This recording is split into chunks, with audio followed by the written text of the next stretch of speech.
It was once called the little country that could. Today, it's recognized as the murder capital of the world, according to the Washington Post.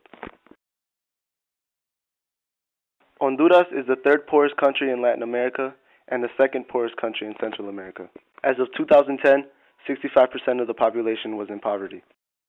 Honduras' homicide rate is 86 per 100,000 inhabitants. Colombia's homicide rate is 33 per 100,000 inhabitants. United States homicide rate is 4.8 per 100,000 inhabitants. Since 1995, 98 U.S. citizens have been reported murdered in Honduras. However, only 28 cases have been solved. In Honduras, a woman is killed every 16 hours. In 2010, 407 women were killed. These were all statistics until it happened to me. My mother was born in the small town of Tocoa, Honduras. Her name was Judith, the youngest of 12 children. She had high hopes of becoming a successful professional. She wanted to be a social worker, active in helping people in need, such as women and children whom were often neglected in developing societies. However, she rerouted her career into law. Her thought behind the change was that as an attorney, she had the ability of not only advocating for people in need, but also changing the legal framework in their benefit. On June 6, 2008, Judith, my mother, was a victim of an attempted homicide. My mother already had a 30-year-long legal career under her belt. The attack occurred in broad daylight in a renowned upscale neighborhood. 7 bullets impacted my mother's body. By God's grace and the neighbors' diligence, she survived the attack. Despite all the publicity, only 2 men were apprehended for the crime, men who were paid to do it. The authorities weren't able to pinpoint the intellectual author. 3 years later, on October 28, 2011, the men who shot my mother were released. The reason why they were released are unknown. The one thing we do know is that a week later, my mother was assassinated.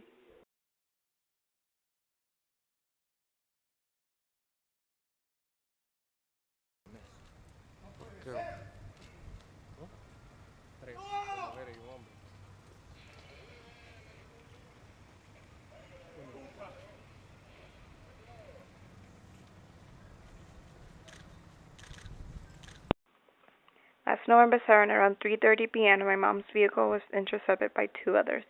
It was an ambush. 3 men approached her vehicle, shooting with 9mm handguns. After the hitmen were done shooting my mother's car, one opened the car's door only to find my mother hiding and still alive. Soon, she was shot 28 times with an AK-47 rifle. 73 bullet shells. My mother and 2 other passengers' bodies were found murdered at the scene. Ironically, 73 is also the number of attorneys that have been murdered in Honduras in the last 3 years. However, none of them suffered so mercilessly at the hands of their predators like Judith and her companions did. 2 of the men who participated in the first attempt participated on her assassination. All men implicated in my mother's murder have been identified through video cameras and witnesses. However, none of them have been apprehended. The FBI was willing to help with the investigation, but Honduran authorities denied their intervention.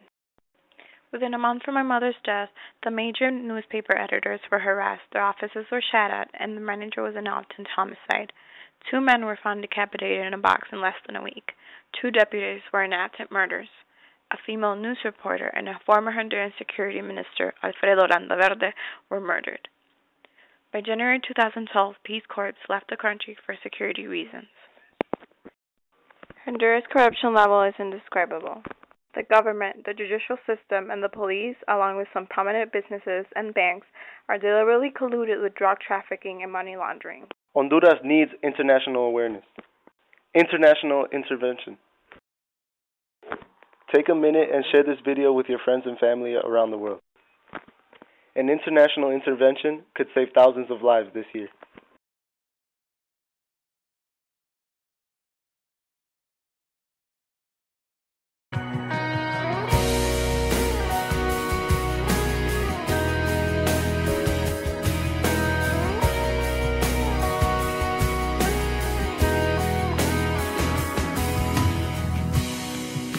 Existen más motivos